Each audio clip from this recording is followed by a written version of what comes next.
Bonsoir chers tous. Merci de votre fidélité les amis. Et nous allons continuer nos séries de formations sur Acalia, Académie des logiciels pour les ingénieurs BTP et les architectes. Nous allons donc travailler ce soir sur la modélisation des structures de type bar. C'est le chapitre 2. Après avoir travaillé sur les éléments que je vous avais montrés tantôt, sur la configuration du logiciel, ce soir, nous allons donc entamer le chapitre 2, justement sur la modélisation des structures de type bar, afin de bien comprendre comment est-ce que vous serez en mesure de faire cette modélisation sur Robot Structural Analysis, bien évidemment pour n'importe quel type de projet. Comment peut-on donc utiliser les éléments de la modélisation étant comme du type bar, comment faire la configuration afin de finaliser tout ce qu'il faut avant même la modélisation. Je rappelle que nous sommes en train de travailler sur le même logiciel, Robot Structural Analysis Professionnel. Question de permettre à ce que vous soyez vraiment à mesure de bien maîtriser ces logiciels de A à Z. C'est-à-dire dorénavant, vous n'aurez pas de problème à ce qui concerne d'abord la configuration, à ce qui concerne les différentes icônes que vous voyez ici, concernant la modélisation, et la descente des charges, les chargements d'abord et la descente des charges, ainsi que les dimensionnements de tous les éléments. Voyez, donc ce que j'aimerais vous demander, déjà abonnez-vous massivement sur notre chaîne YouTube, Acalia, et puis likez nos contenus ainsi que partagez. Sans plus tarder les amis, nous allons donc évoluer.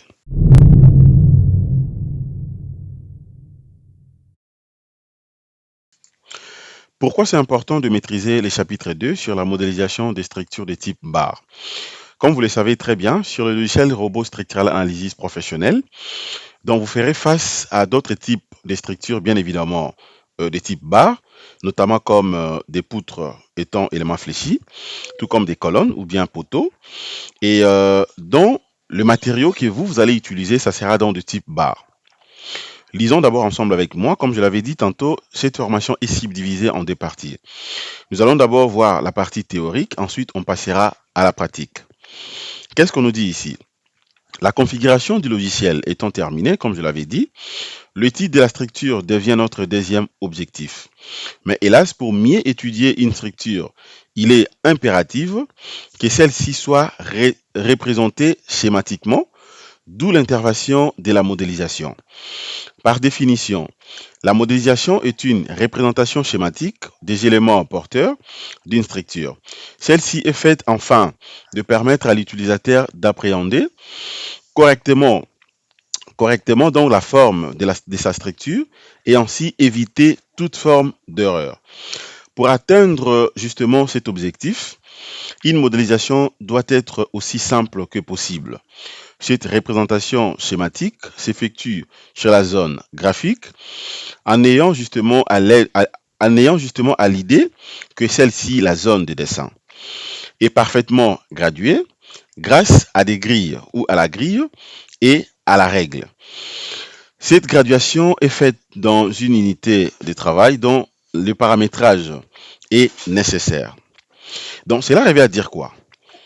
Pendant que nous allons travailler, avant de débuter la modélisation, nous sommes censés d'abord de maîtriser donc la règle ainsi que la grille. OK? Pour se faire une idée, je vais venir d'abord sur plus. Je prends justement notre onglet étude d'un portique plan. Je clique là-dessus. Question de vous montrer à quoi ça ressemble.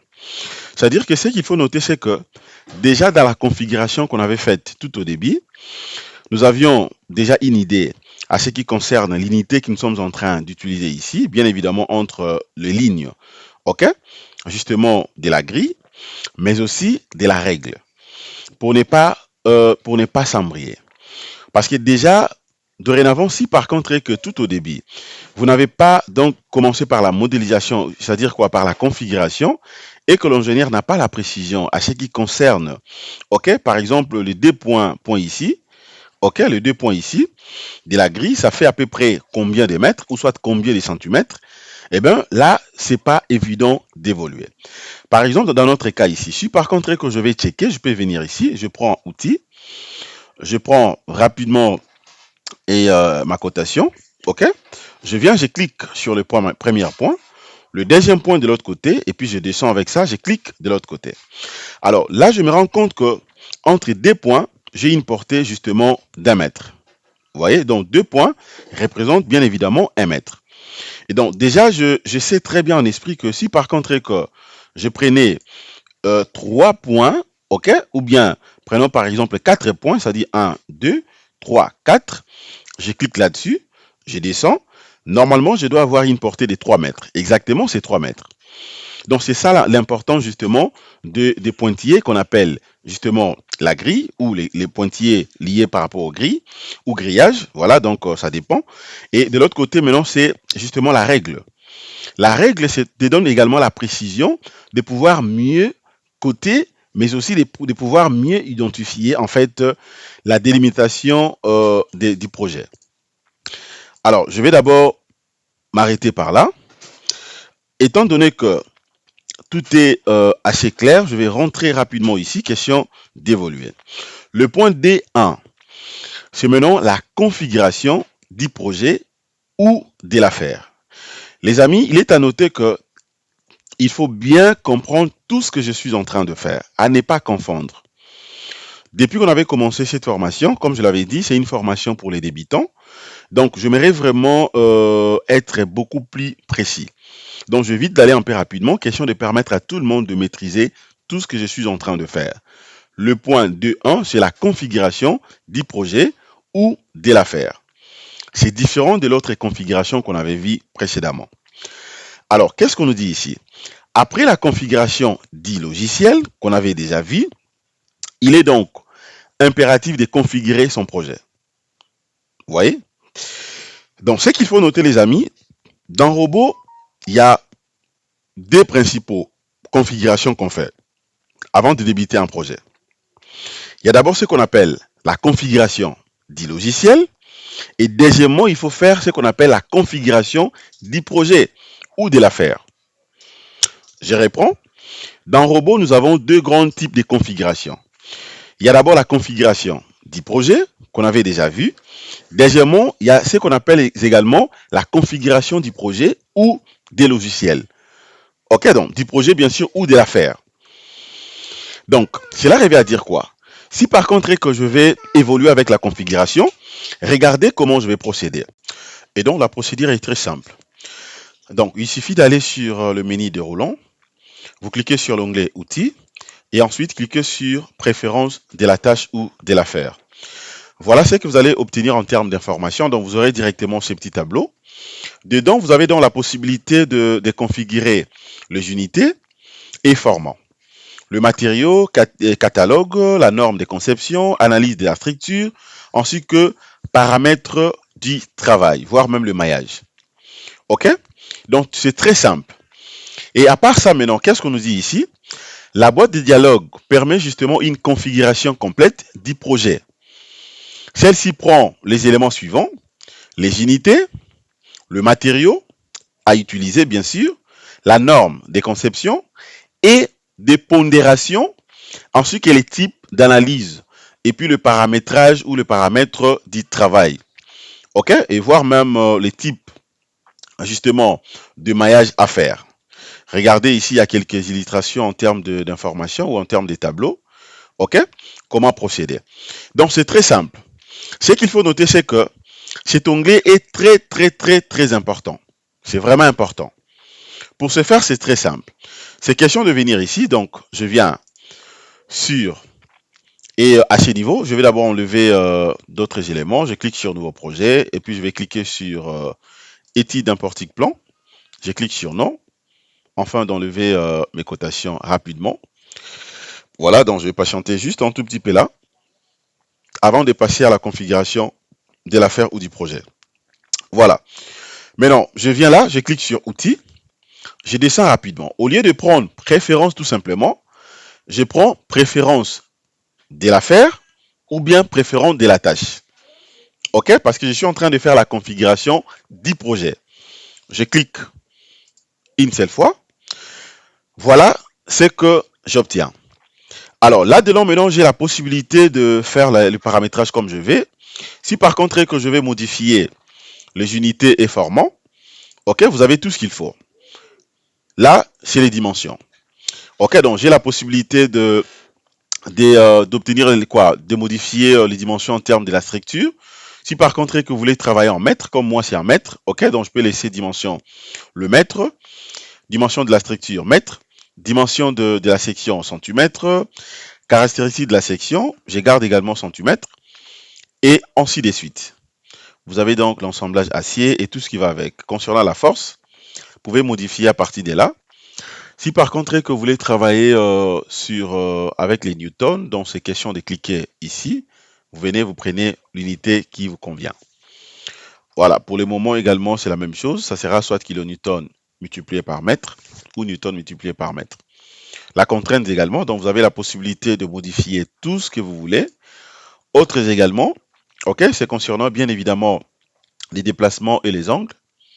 Vous avez édité ou édition des unités, donc vous avez même la possibilité d'insérer d'autres unités de votre choix.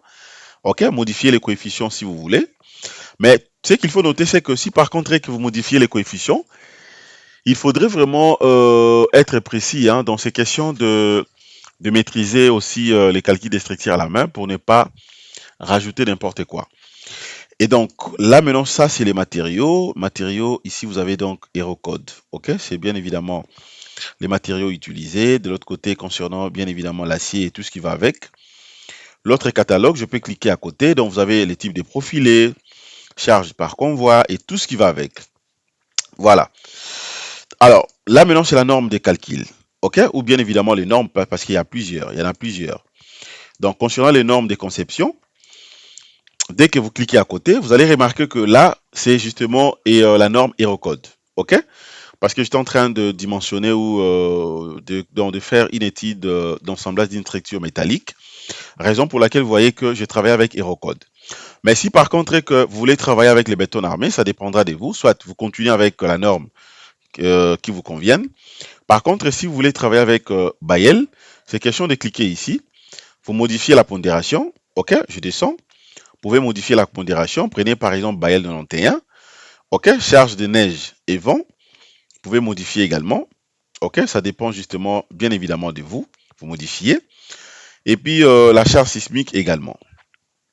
De l'autre côté, le paramètre avancé aussi, il y a moyen de le modifier. Vous pouvez voir également les cas pour le maillage. OK, maillage également, on peut modifier. Voilà, c'est juste pour vous montrer comment vous serez donc à mesure de faire la configuration, bien évidemment, du projet ou de l'affaire. Ok, donc quand nous allons évoluer, pendant que nous allons débiter, quand nous allons modéliser en fait la structure tout entière, je vais quand même vous montrer très très bien comment nous allons faire la configuration ensemble avec moi. Alors, je ferme et ensuite je peux rentrer rapidement ici. Voilà. Nous adoptons donc dans la suite de cet ouvrage les unités dimensionnelles et des charges, le matériau ainsi que la norme de conception et celle de pondération ci-dessus. Voilà, donc c'est en titre d'exemple. C'est exactement ce que je viens de vous montrer tout à l'heure là. Bayel 91 modifié 99, donc ça dépend de votre configuration. Voilà, là c'était justement pour la configuration. Ok, bien évidemment, la configuration justement de l'affaire ou du projet. Configuration du projet ou de l'affaire. Donc c'est comme ça que vous serez à mesure de le faire. Une fois que c'est fait, c'est bon. Et là maintenant, vous pouvez passer à autre chose. Donc les amis, je pense que vous avez noté ce que je viens de dire concernant la configuration du projet ou de l'affaire. Merci de votre disponibilité. Excellente soirée. Au revoir.